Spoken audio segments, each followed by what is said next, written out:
আসসালামু আলাইকুম সপ্তম শ্রেণীর সুপ্রিয় শিক্ষার্থীবৃন্দ, আশা করছি তোমরা সকলে ভালো আছো। আজকে শুরু করব তোমাদের জীবন ও জীবিকা বইয়ের 101 নম্বর পৃষ্ঠা থেকে। এই ছকটি আমরা পূরণ করব।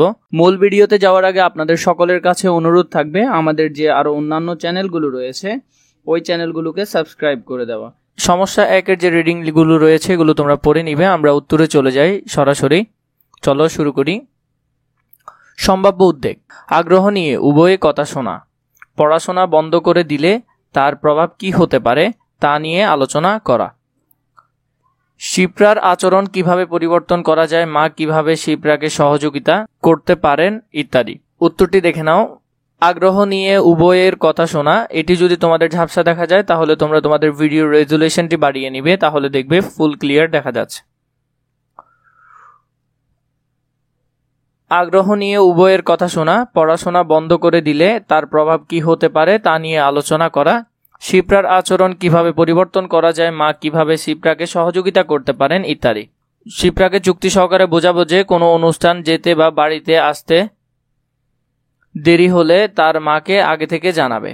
তাকে বোঝাবো পড়াশোনা ছাড়া জীবনে বড় হওয়া যায় না, সকল সফলতার মূল হলো পড়াশোনা। পড়াশোনা না করলে তার জীবনের কোনো স্বপ্নই পূরণ হবে না। শিপ্রার কথা মনোযোগ দিয়ে শুনবো, তারপর তার কথাগুলো মূল্যায়ন করব, তাকে বেশি করে সময় দিব এবং তার মনোভাবকে প্রাধান্য দিব। কোনো ভুল করলে তাকে বোঝাবো, রাগ করব না।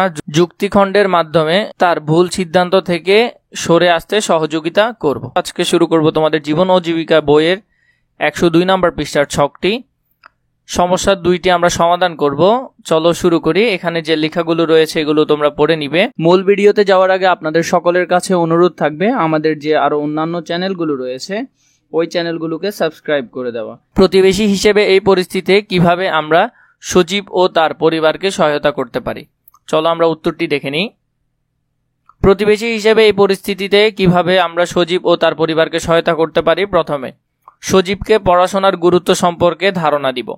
দ্বিতীয়ত হলো প্রযুক্তির প্রতি অতিরিক্ত আসক্ত হওয়া ক্ষতিকর দিকগুলো উদাহরণ সহ তুলে ধরব। 3 তার মা বাবাকে স্নেহপরায়ণ হয়ে তাকে পর্যাপ্ত সময় দেওয়ার পরামর্শ দিব।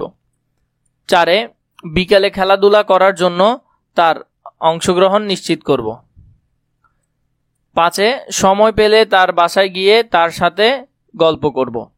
6 মাঝে মাঝে সজীবকে নিয়ে বিভিন্ন জায়গায় ঘুরতে যাব। 4 নম্বর পৃষ্ঠা ও 105 নম্বর পৃষ্ঠা থেকে।